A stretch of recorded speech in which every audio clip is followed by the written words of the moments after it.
Hi, my name's Max Dalton, and in this video, I'm going to talk through what to do when your project gets ugly. There is no worse feeling as a project manager than the moment you realize your project is rife with problems and failure is unavoidable. That feeling only gets worse when you have to explain these problems to stakeholders and potentially senior level executives. Whether the problems you're running into were avoidable or not, it's important to keep your composure and remember that all projects run into challenges. The most important action you can take at that point is to have a thorough understanding of the problem, formulate a solution, and engage key stakeholders and drive everyone toward a solution. This video explores each of those steps in depth to help you handle a failing project. Understand the problem.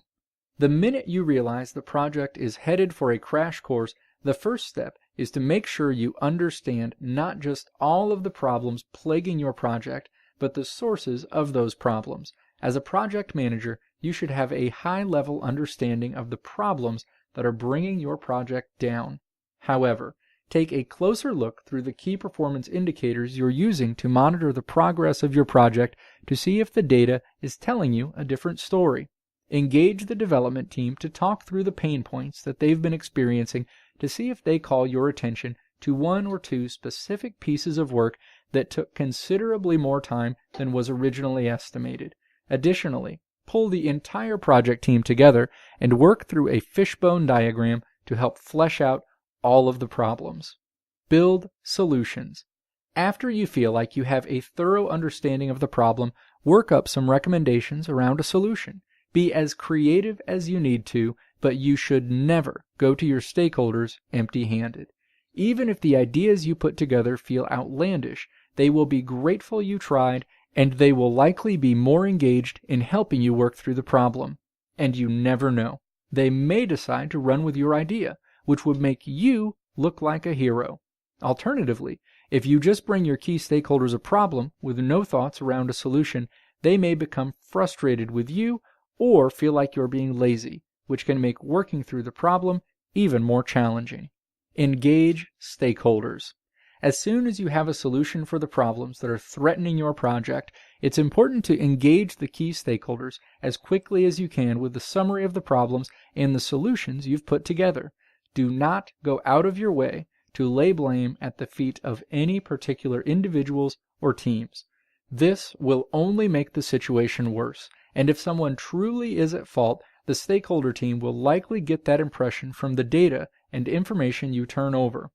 Don't be surprised or upset if they get frustrated if this is the first time they're hearing about the problem.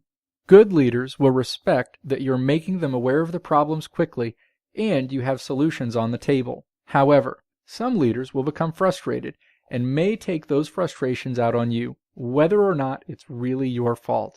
Either way, keep the focus on using your recommendations as a building block for a final solution. Also, ask them if there's anyone else they want you to bring to the table.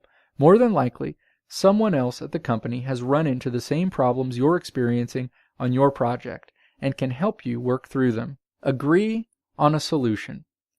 It may take more than a few group meetings, individual meetings, and phone calls, and you may have to work with the reporting team to generate more data, but you need to keep everyone focused on working to arrive at a solution to the problems so the project can get back on track. There will be strong temptation to cut corners. Don't do it, and don't let anyone else steer the group toward doing it, as this almost always ends in disaster. Always work to make the group aware of the risks, costs, and implications to the timeline associated with any of the solutions being explored. If everyone on the project team has that information, then the solution the team agrees on is likely to be in the best interest of the business. Correct and move forward. After everyone agrees on the solutions that need to be implemented, the next step is to incorporate the work associated with those solutions into the project plan and rebaseline the project. Rebaselining a project lets you make the necessary adjustments to the project's timeline, budget, and scope, and reset expectations with key stakeholders. After doing this, it's important not to dwell on the problem, but rather to keep the team marching toward the finish line.